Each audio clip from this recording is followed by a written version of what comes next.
People confuse hazard and risk. Is it a hazard or is it a risk? Well, they certainly sound like they should mean the same thing. There is an important difference between them. Hazard. Something that poses a threat to life, health, property, and the environment.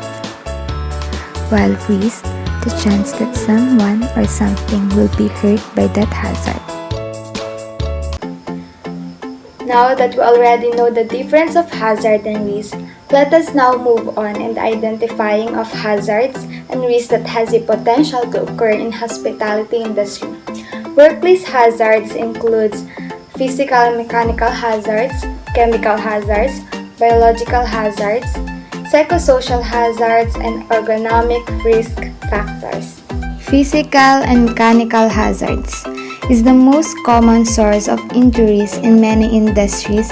Such examples are confined spaces, slips, trips and falls, machine-related, extreme temperature, electrical injuries, noise, burns, cuts and shears, and having limited openings for entry and exit.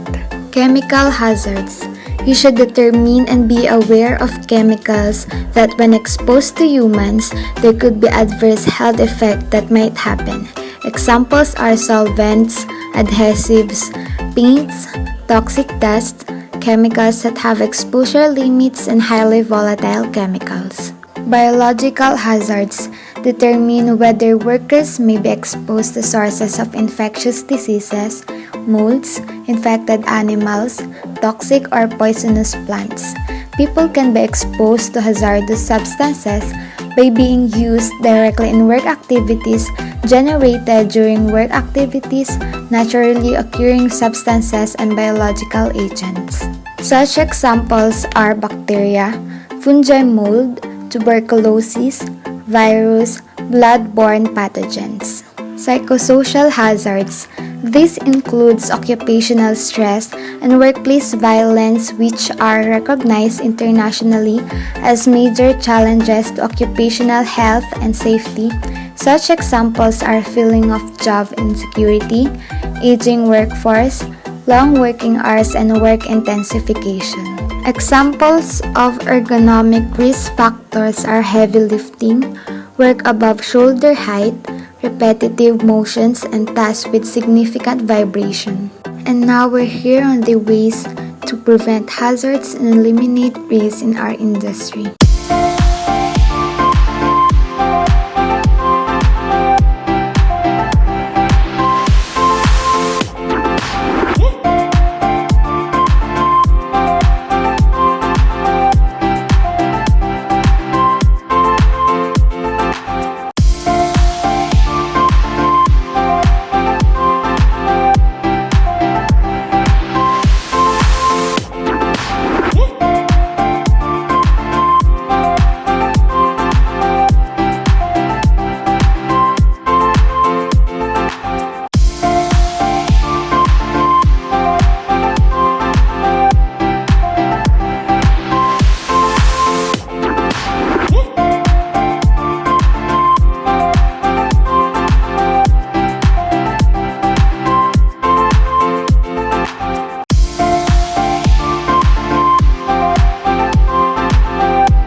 Injuries and diseases in the workplace occur due to unsafe acts and conditions.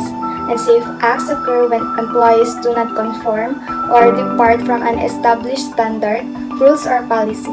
This often happens when an employee has improper attitude, physical limitations, or lacks knowledge or skills.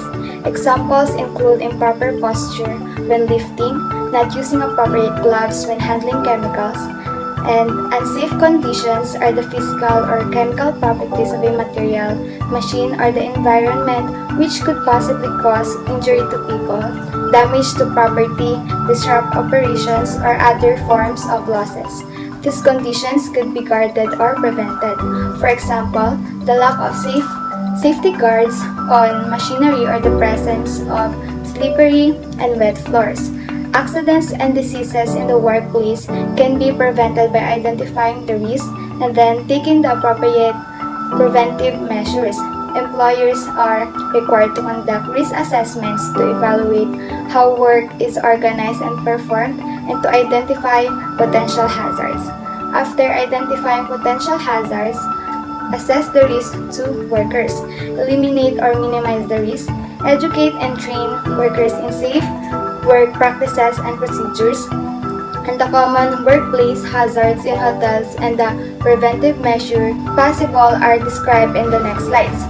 We have slips, trips and falls, struck against or by objects, burns and scalds, cuts, noise hazard, extreme temperature, electrocution, and fire and explosion.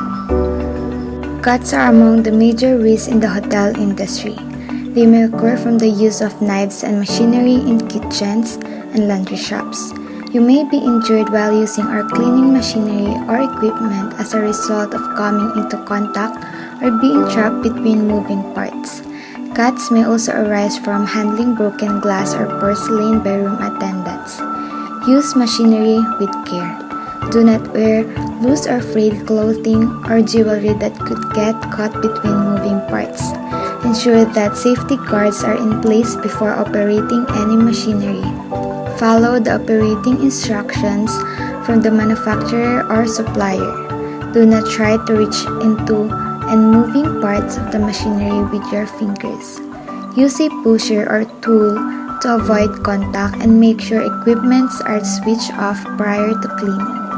Use knives with care. Use the right knife for the job and always use a proper cutting board. Make sure the knife is sharp.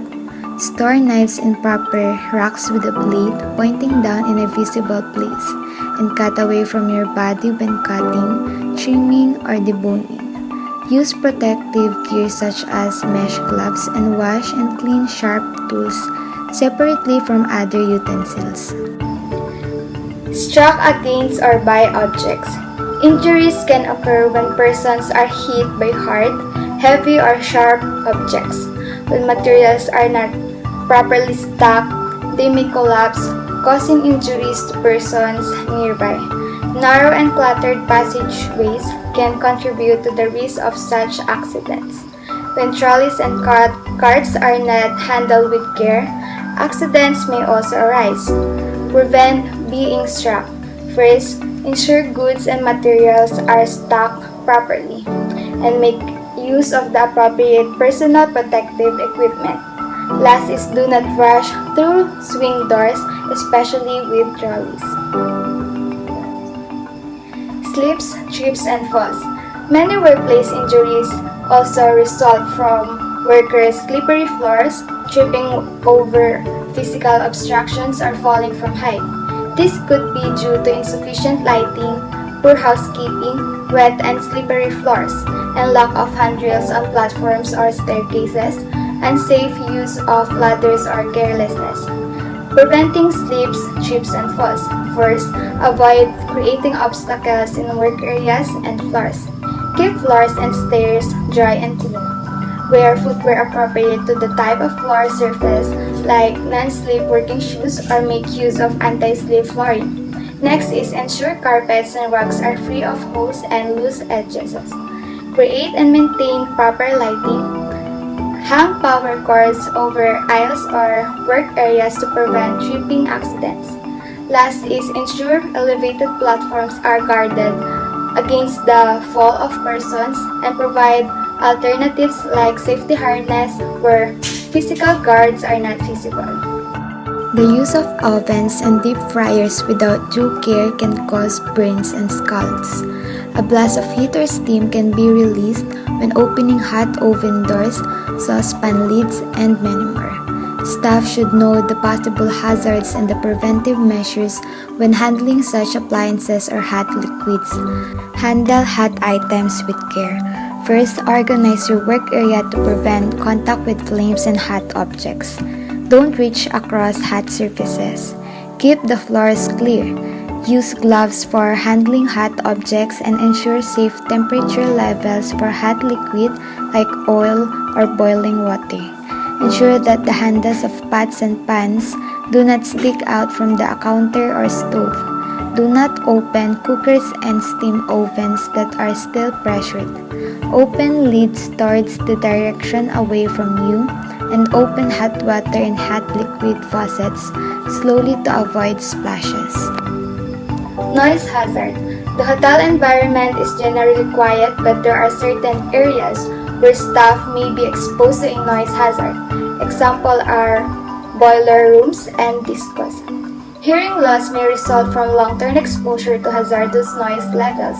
According to the Occupational Safety and Health Standards of the Department of Labor and Employment, a person should not be exposed to noise levels exceeding 90 dBA for 8 hours a day to prevent hearing loss.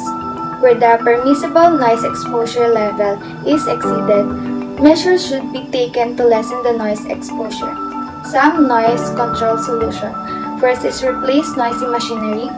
Keep sources of noise away from hard walls or corners. Isolate or enclose sources of noise. Construct suitable noise barriers. Line interior surfaces with sound-absorbing materials. Maintain machinery and equipment at regular intervals and wear PPEs such as earplugs or ear muffs.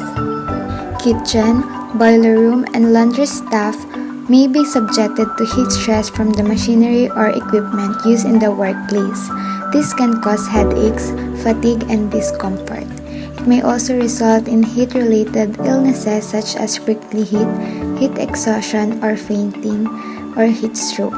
Avoid suffering a heat-related illness. Staff can also be exposed to cold temperatures while retrieving or storing items in cold storage rooms. Freezing of the tissues result in frost, nip, or frostbite. They should wear warm clothing while working in such cold environments. Avoid suffering a heat-related illnesses. First, wear appropriate clothing. Second, drink water and rest in a cool area. Improve the ventilation in the workplace. Be aware of emergency or first aid procedures associated with heat-related illnesses. Electrocution.